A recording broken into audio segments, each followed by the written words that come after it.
Hello hello එන්නකො ඉතින් මාත් එක්කලා අද ඔයාලා යමු මගේ ස්කූල් එක පැත්තේ.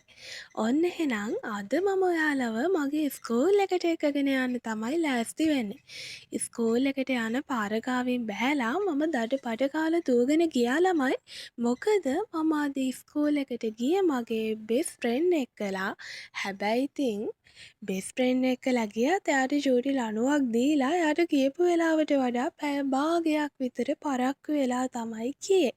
ඉතින් එයා සෑහෙන වෙලාවක් පාර ගාවට වෙලා මං එනකම් බලාගෙන ඉඳලා ඔන්න ඉතින් මාව හම්බුනාට පස්සේ සෑහෙන දෙහිත් කපලා ඉවර වෙලා අපි දෙන්න දැන් ස්කූල් එකට යන ගමන් තමයි ඉන්නේ.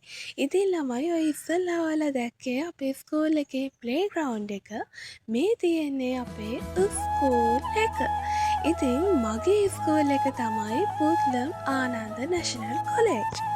කොච්චර කාලෙකට පස්සේ වුණත් තමන්ගේපු ස්කෝල ඇතුළට යද්දී දැනෙන්නේ හරි අමුතුම හැඟීමක්.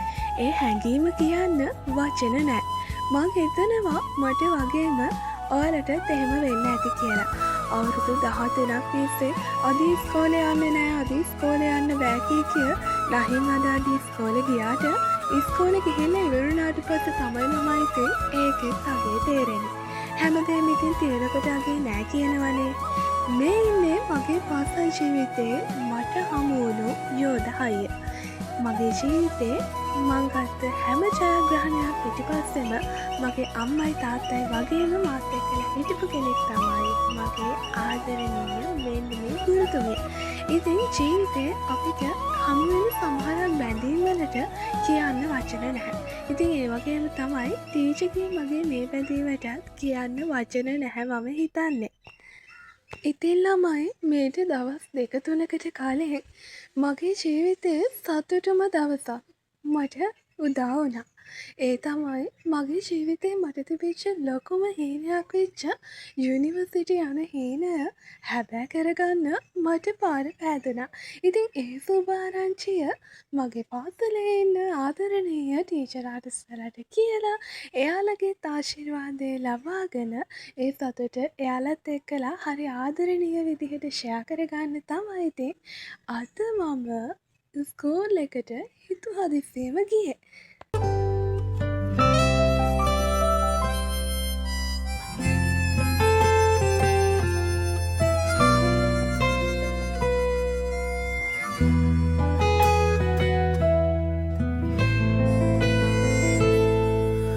මතකයන් හිත පාරවයි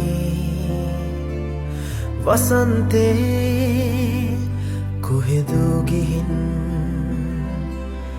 ජීවිතේ තැනක නැවතිලා මැකී යයි පිය සටහන් පාසලෙන්